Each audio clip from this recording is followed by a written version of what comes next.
श्रीविष्णु अष्टोत्तरशतनामस्तोत्रम् वासुदेवं हृषीकेशं वामनं जलशायिनं जनार्दनं हरिं कृष्णं श्रीवक्षं गरुडध्वजं वाराहं पुण्डरीकाक्षं नृसिंहं नरकान्तकम् अव्यक्तं शाश्वतं विष्णु मनन्तमजमव्ययम् नारायणं गदाध्यक्षं गोविन्दं कीर्तिभाजनं गोवर्धनोद्धरं देवं भूधरं भुवनेश्वरं वेत्तारं यज्ञपुरुषं यज्ञेशं यज्ञवाहनं चक्रपाणिं गदापाणिं शङ्खपाणिं नरोत्तमम् वैकुण्ठं दुष्टदमनं भूगर्भं पीतवाससं त्रिविक्रमं त्रिकालज्ञं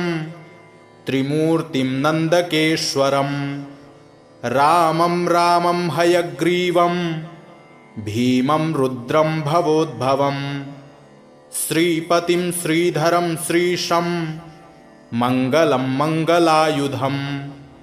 दामोदरं दमोपेतं केशवं केशिसूदनं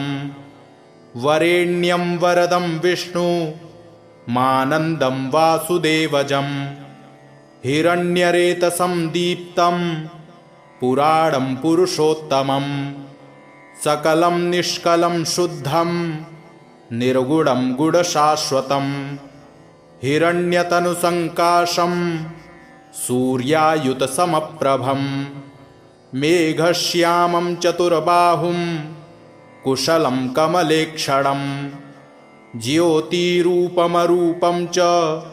स्वरूपं रूपसंस्थितं सर्वज्ञं सर्वरूपस्थं सर्वेशं सर्वतोमुखं ज्ञानं कूटस्थमचलं ज्ञानदं परमं प्रभुं योगीशं योगनिष्णान्तं योगिसंयोगरूपिणम् ईश्वरं सर्वभूतानां वन्दे भूतमयं प्रभुम् इति नाम शतं दिव्यं वैष्णवं खलु पापहम् व्यासेन कथितं पूर्वं सर्वपापप्रणाशनम् यः पठेत् प्रातरुत्थाय स भवेद्वैष्णवो नरः सर्वपापविशुद्धात्मा विष्णुसायुज्यमाप्नुयात् चान्द्रायणसहस्राणि कन्यादानशतानि च गवां लक्षसहस्राणि मुक्तिभागी भवेन्नरः अश्वमेधायुतं पुण्यं फलं प्राप्नोति मानवः वासुदेवं हृषीकेशं वामनं जलशायिनं जनार्दनं हरिं कृष्णं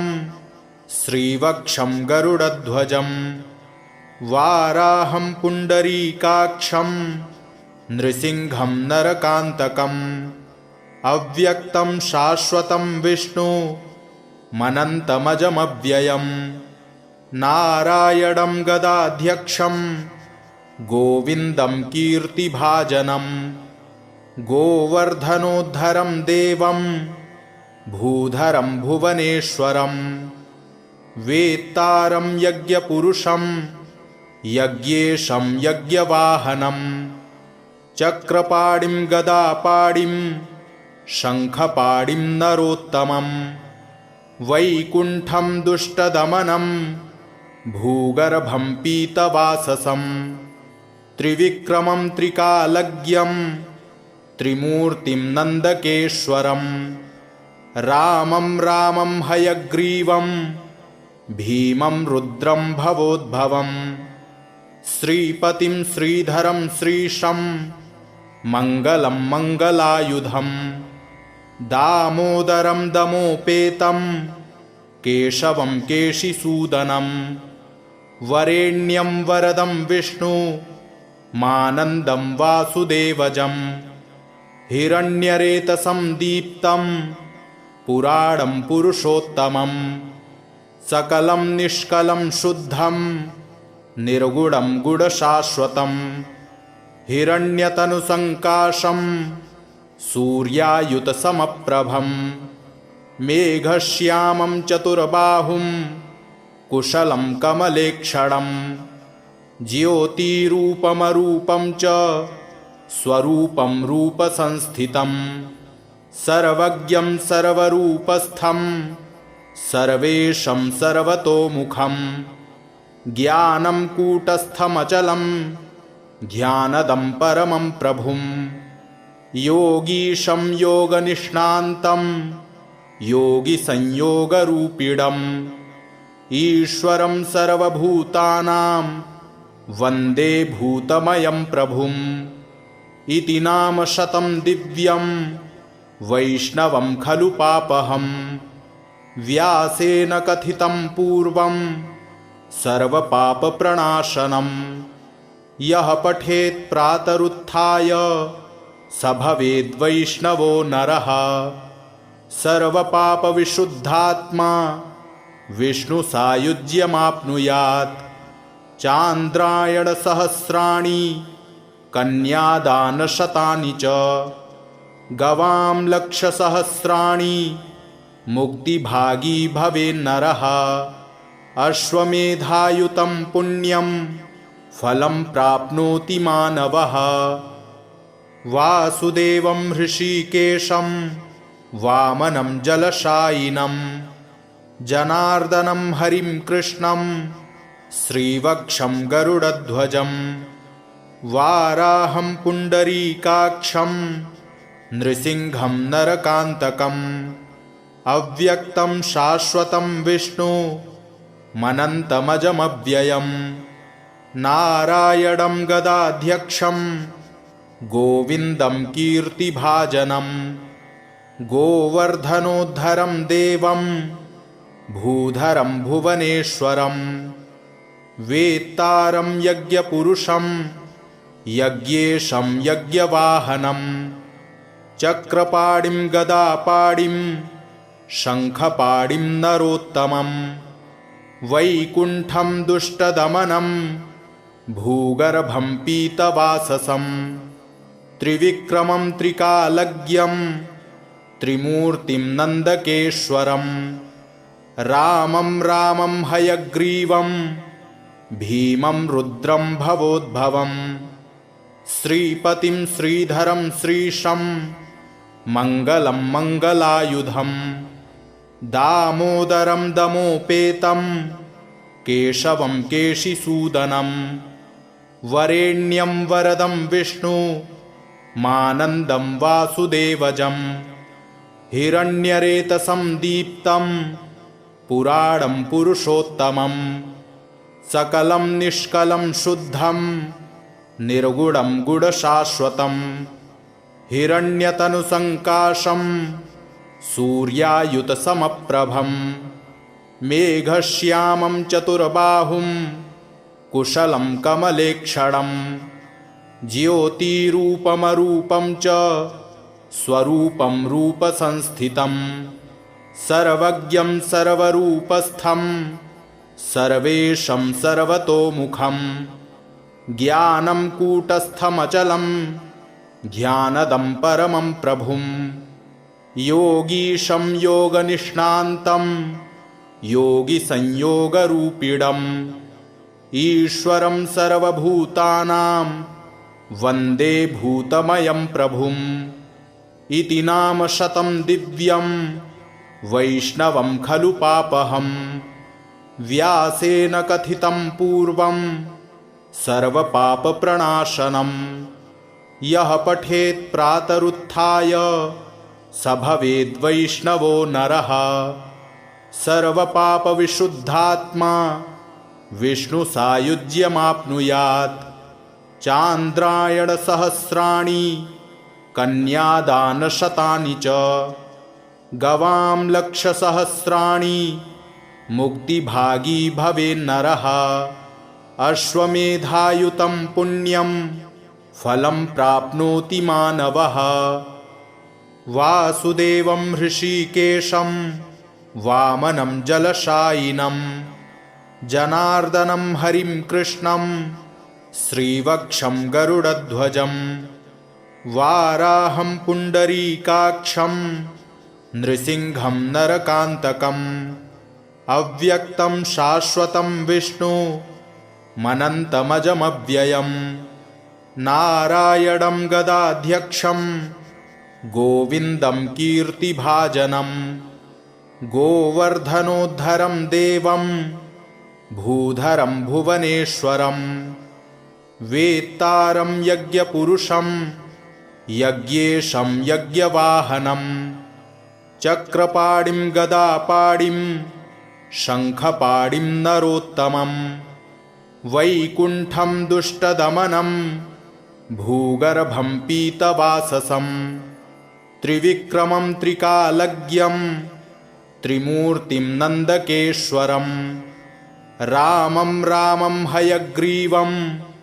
भीमं रुद्रं भवोद्भवं श्रीपतिं श्रीधरं श्रीशं मङ्गलं मङ्गलायुधं दामोदरं दमोपेतं केशवं केशिसूदनं वरेण्यं वरदं विष्णु मानन्दं वासुदेवजं हिरण्यरेतसं दीप्तं पुराणं पुरुषोत्तमं सकलं निष्कलं शुद्धं निर्गुणं गुणशाश्वतं हिरण्यतनुसङ्काशं सूर्यायुतसमप्रभं मेघश्यामं चतुर्बाहुं कुशलं कमलेक्षणं ज्योतिरूपमरूपं च स्वरूपं रूपसंस्थितं सर्वज्ञं सर्वरूपस्थं सर्वेशं सर्वतोमुखं ज्ञानं कूटस्थमचलं ज्ञानदं परमं प्रभुं योगीशं योगनिष्णान्तं योगिसंयोगरूपिणम् ईश्वरं सर्वभूतानां वन्दे भूतमयं प्रभुम् इति नाम शतं दिव्यं वैष्णवं खलु पापहम् व्यासेन कथितं पूर्वं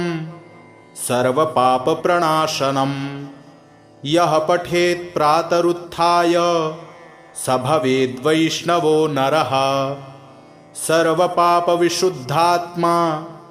विष्णुसायुज्यमाप्नुयात् चान्द्रायणसहस्राणि कन्यादानशतानि च गवां लक्षसहस्राणि मुक्तिभागी भवेन्नरः अश्वमेधायुतं पुण्यं फलं प्राप्नोति मानवः वासुदेवं हृषीकेशं वामनं जलशायिनं जनार्दनं हरिं कृष्णं श्रीवक्षं गरुडध्वजं वाराहं पुण्डरीकाक्षं नृसिंहं नरकान्तकम् अव्यक्तं शाश्वतं विष्णु मनन्तमजमव्ययम् नारायणं गदाध्यक्षं गोविन्दं कीर्तिभाजनं गोवर्धनोद्धरं देवं भूधरं भुवनेश्वरं वेत्तारं यज्ञपुरुषं यज्ञेशं यज्ञवाहनं चक्रपाणिं गदापाणिं शङ्खपाणिं नरोत्तमं वैकुण्ठं दुष्टदमनं भूगर्भं पीतवाससं त्रिविक्रमं त्रिकालज्ञं त्रिमूर्तिं नन्दकेश्वरं रामं रामं हयग्रीवं भीमं रुद्रं भवोद्भवं श्रीपतिं श्रीधरं श्रीशं मङ्गलं मङ्गलायुधं दामोदरं दमोपेतं केशवं केशिसूदनं वरेण्यं वरदं विष्णु मानन्दं वासुदेवजं हिरण्यरेतसं दीप्तं पुराणं पुरुषोत्तमं सकलं निष्कलं शुद्धं निर्गुणं गुडशाश्वतं हिरण्यतनुसङ्काशं सूर्यायुतसमप्रभं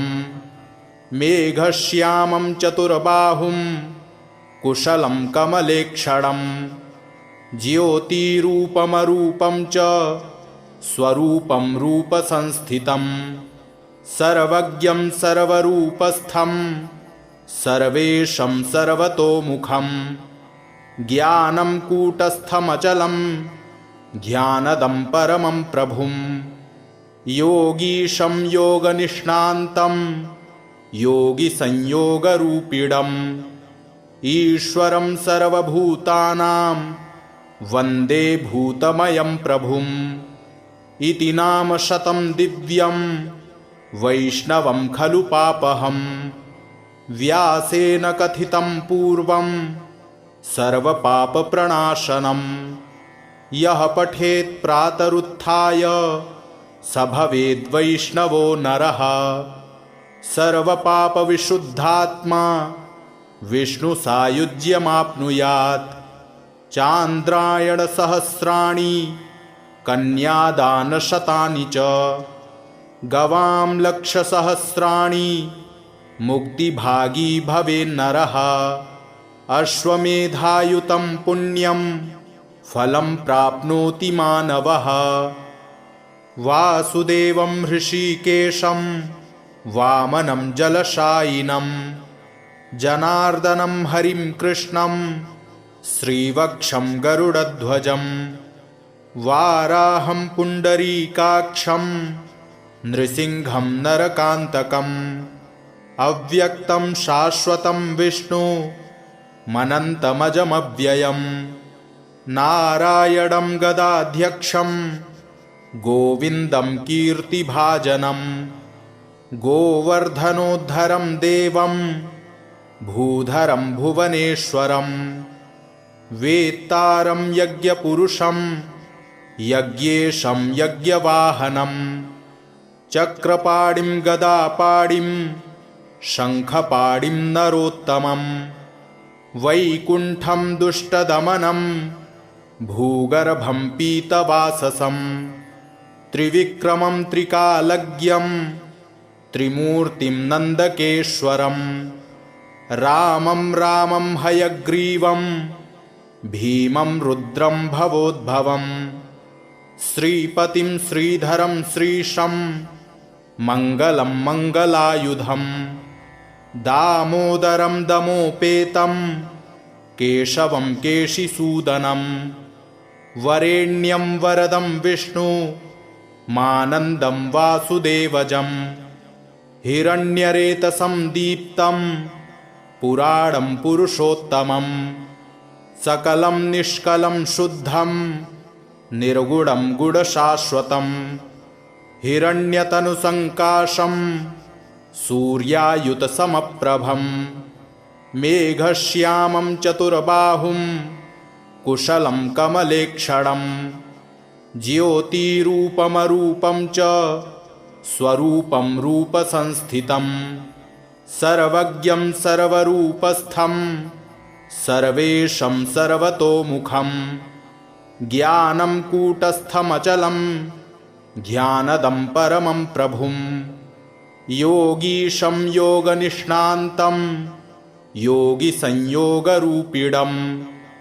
ईश्वरं सर्वभूतानां वन्दे भूतमयं प्रभुम् इति नाम शतं दिव्यं वैष्णवं खलु पापहम् व्यासेन कथितं पूर्वं सर्वपापप्रणाशनं यः पठेत् प्रातरुत्थाय स भवेद्वैष्णवो नरः सर्वपापविशुद्धात्मा विष्णुसायुज्यमाप्नुयात् चान्द्रायणसहस्राणि कन्यादानशतानि च गवां लक्षसहस्राणि मुक्तिभागी भवेन्नरः अश्वमेधायुतं पुण्यं फलं प्राप्नोति मानवः वासुदेवं हृषीकेशं वामनं जलशायिनं जनार्दनं हरिं कृष्णं श्रीवक्षं गरुडध्वजं वाराहं पुण्डरीकाक्षं नृसिंहं नरकान्तकम् अव्यक्तं शाश्वतं विष्णु मनन्तमजमव्ययम् नारायणं गदाध्यक्षं गोविन्दं कीर्तिभाजनं गोवर्धनोद्धरं देवं भूधरं भुवनेश्वरं वेत्तारं यज्ञपुरुषं यज्ञेशं यज्ञवाहनं चक्रपाणिं गदापाणिं शङ्खपाणिं नरोत्तमं वैकुण्ठं दुष्टदमनं भूगर्भं पीतवाससं त्रिविक्रमं त्रिकालज्ञं त्रिमूर्तिं नन्दकेश्वरं रामं रामं हयग्रीवं भीमं रुद्रं भवोद्भवं श्रीपतिं श्रीधरं श्रीशं मङ्गलं मङ्गलायुधं दामोदरं दमोपेतं केशवं केशिसूदनं वरेण्यं वरदं विष्णु मानन्दं वासुदेवजं हिरण्यरेतसं दीप्तं पुराणं पुरुषोत्तमं सकलं निष्कलं शुद्धं निर्गुणं गुणशाश्वतं हिरण्यतनुसङ्काशं सूर्यायुतसमप्रभं मेघश्यामं चतुर्बाहुं कुशलं कमलेक्षणं ज्योतिरूपमरूपं च स्वरूपं रूपसंस्थितं सर्वज्ञं सर्वरूपस्थं सर्वेशं सर्वतोमुखं ज्ञानं कूटस्थमचलं ज्ञानदं परमं प्रभुं योगीशं योगनिष्णान्तं योगिसंयोगरूपिणम् ईश्वरं सर्वभूतानां वन्दे भूतमयं प्रभुं इति नाम शतं दिव्यं वैष्णवं खलु पापहं व्यासेन कथितं पूर्वं सर्वपापप्रणाशनं यः पठेत् प्रातरुत्थाय स भवेद्वैष्णवो नरः सर्वपापविशुद्धात्मा विष्णुसायुज्यमाप्नुयात् चान्द्रायणसहस्राणि कन्यादानशतानि च गवां लक्षसहस्राणि मुक्तिभागी भवेन्नरः अश्वमेधायुतं पुण्यं फलं प्राप्नोति मानवः वासुदेवं हृषीकेशं वामनं जलशायिनं जनार्दनं हरिं कृष्णं श्रीवक्षं गरुडध्वजं वाराहं पुण्डरीकाक्षं नृसिंहं नरकान्तकम् अव्यक्तं शाश्वतं विष्णु मनन्तमजमव्ययम् नारायणं गदाध्यक्षं गोविन्दं कीर्तिभाजनं गोवर्धनोद्धरं देवं भूधरं भुवनेश्वरं वेत्तारं यज्ञपुरुषं यज्ञेशं यज्ञवाहनं चक्रपाणिं गदापाणिं शङ्खपाणिं नरोत्तमं वैकुण्ठं दुष्टदमनं भूगर्भं पीतवाससं त्रिविक्रमं त्रिकालज्ञं त्रिमूर्तिं नन्दकेश्वरं रामं रामं हयग्रीवं भीमं रुद्रं भवोद्भवं श्रीपतिं श्रीधरं श्रीशं मङ्गलं मङ्गलायुधं दामोदरं दमोपेतं केशवं केशिसूदनं वरेण्यं वरदं विष्णु मानन्दं वासुदेवजं हिरण्यरेतसं दीप्तं पुराणं पुरुषोत्तमं सकलं निष्कलं शुद्धं निर्गुणं गुणशाश्वतं हिरण्यतनुसङ्काशं सूर्यायुतसमप्रभं मेघश्यामं चतुर्बाहुं कुशलं कमलेक्षणं ज्योतिरूपमरूपं च स्वरूपं रूपसंस्थितं सर्वज्ञं सर्वरूपस्थं सर्वेशं सर्वतोमुखं ज्ञानं कूटस्थमचलं ज्ञानदं परमं प्रभुं योगीशं योगनिष्णान्तं योगिसंयोगरूपिणम् ईश्वरं सर्वभूतानां वन्दे भूतमयं प्रभुम् इति नाम शतं दिव्यं वैष्णवं खलु पापहम् व्यासेन कथितं पूर्वं सर्वपापप्रणाशनम् यः पठेत् प्रातरुत्थाय स भवेद्वैष्णवो नरः सर्वपापविशुद्धात्मा विष्णुसायुज्यमाप्नुयात् चान्द्रायणसहस्राणि कन्यादानशतानि च गवां लक्षसहस्राणि मुक्तिभागी भवेन्नरः अश्वमेधायुतं पुण्यं फलं प्राप्नोति मानवः वासुदेवं हृषीकेशं वामनं जलशायिनं जनार्दनं हरिं कृष्णं श्रीवक्षं गरुडध्वजं वाराहं पुण्डरीकाक्षं नृसिंहं नरकान्तकम् अव्यक्तं शाश्वतं विष्णु मनन्तमजमव्ययम् नारायणं गदाध्यक्षं गोविन्दं कीर्तिभाजनं गोवर्धनोद्धरं देवं भूधरं भुवनेश्वरं वेत्तारं यज्ञपुरुषं यज्ञेशं यज्ञवाहनं चक्रपाणिं गदापाणिं शङ्खपाणिं नरोत्तमं वैकुण्ठं दुष्टदमनं भूगर्भं पीतवाससं त्रिविक्रमं त्रिकालज्ञं त्रिमूर्तिं नन्दकेश्वरं रामं रामं हयग्रीवं भीमं रुद्रं भवोद्भवं श्रीपतिं श्रीधरं श्रीशं मङ्गलं मङ्गलायुधं दामोदरं दमोपेतं केशवं केशिसूदनं वरेण्यं वरदं विष्णु मानन्दं वासुदेवजं हिरण्यरेतसं दीप्तं पुराणं पुरुषोत्तमं सकलं निष्कलं शुद्धं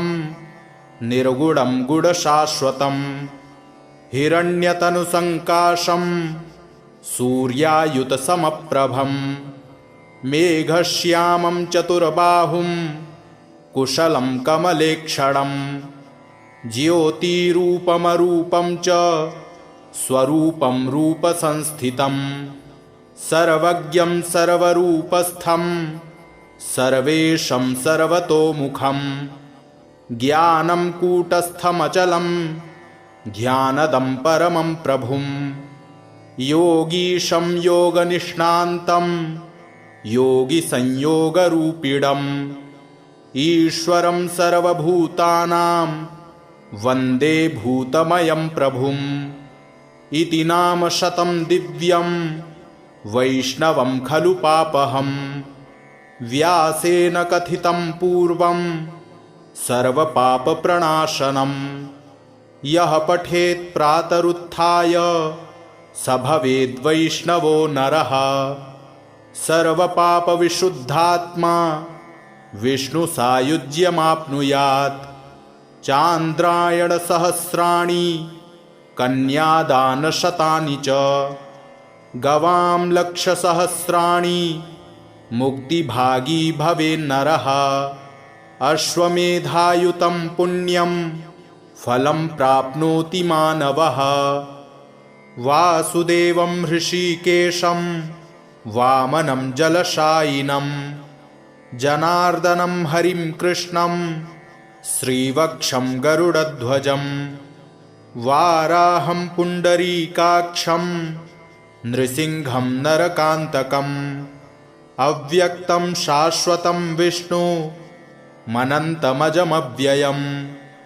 नारायणं गदाध्यक्षं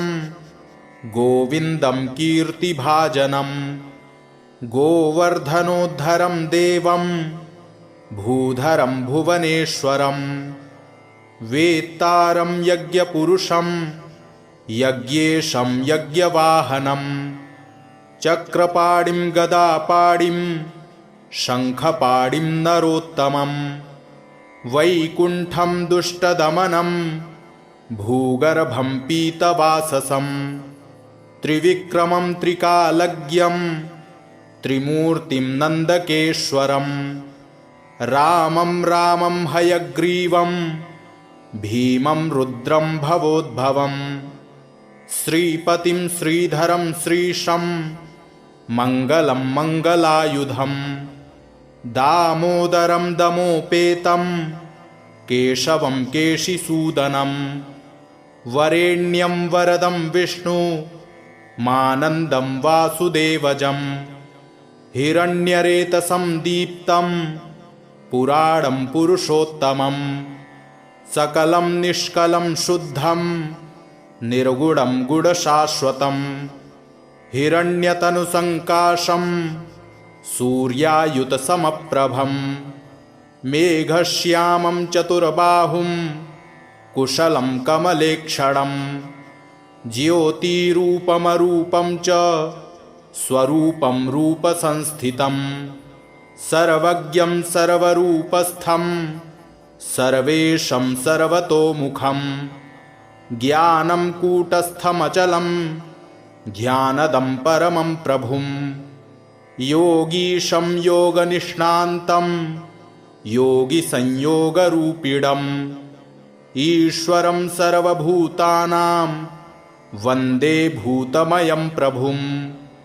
इति नाम शतं दिव्यं वैष्णवं खलु पापहम् व्यासेन कथितं पूर्वं सर्वपापप्रणाशनं यः पठेत् प्रातरुत्थाय स भवेद्वैष्णवो नरः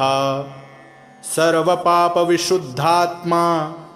विष्णुसायुज्यमाप्नुयात् चान्द्रायणसहस्राणि कन्यादानशतानि च गवां लक्षसहस्राणि मुक्तिभागी भवेन्नरः अश्वमेधायुतं पुण्यं फलं प्राप्नोति मानवः वासुदेवं हृषीकेशं वामनं जलशायिनं जनार्दनं हरिं कृष्णं श्रीवक्षं गरुडध्वजं वाराहं पुण्डरीकाक्षं नृसिंहं नरकान्तकम् अव्यक्तं शाश्वतं विष्णु मनन्तमजमव्ययं नारायणं गदाध्यक्षं गोविन्दं कीर्तिभाजनं गोवर्धनोद्धरं देवं भूधरं भुवनेश्वरं वेत्तारं यज्ञपुरुषं यज्ञेशं यज्ञवाहनं चक्रपाणिं गदापाणिं शङ्खपाणिं नरोत्तमं वैकुण्ठं दुष्टदमनं भूगर्भं पीतवाससं त्रिविक्रमं त्रिकालज्ञं त्रिमूर्तिं नन्दकेश्वरं रामं रामं हयग्रीवं भीमं रुद्रं भवोद्भवं श्रीपतिं श्रीधरं श्रीशं मङ्गलं मङ्गलायुधं दामोदरं दमोपेतं केशवं केशिसूदनं वरेण्यं वरदं विष्णु मानन्दं वासुदेवजं हिरण्यरेतसं दीप्तं पुराणं पुरुषोत्तमं सकलं निष्कलं शुद्धं निर्गुणं गुणशाश्वतं हिरण्यतनुसङ्काशं सूर्यायुतसमप्रभं मेघश्यामं चतुर्बाहुं कुशलं कमलेक्षणं ज्योतिरूपमरूपं च स्वरूपं रूपसंस्थितं सर्वज्ञं सर्वरूपस्थं सर्वेशं सर्वतोमुखं ज्ञानं कूटस्थमचलं ज्ञानदं परमं प्रभुं योगीशं योगनिष्णान्तं योगिसंयोगरूपिणम् ईश्वरं सर्वभूतानां वन्दे भूतमयं प्रभुम् इति नाम शतं दिव्यं वैष्णवं खलु पापहं व्यासेन कथितं पूर्वं सर्वपापप्रणाशनं यः पठेत् प्रातरुत्थाय स भवेद्वैष्णवो नरः सर्वपापविशुद्धात्मा विष्णुसायुज्यमाप्नुयात् चान्द्रायणसहस्राणि कन्यादानशतानि च गवां लक्षसहस्राणि मुक्तिभागी भवेन्नरः अश्वमेधायुतं पुण्यं फलं प्राप्नोति मानवः इति श्री विष्णुपुराणे श्रीविष्णु अष्टोत्तरशतनाम स्तोत्रम् सम्पूर्णम्।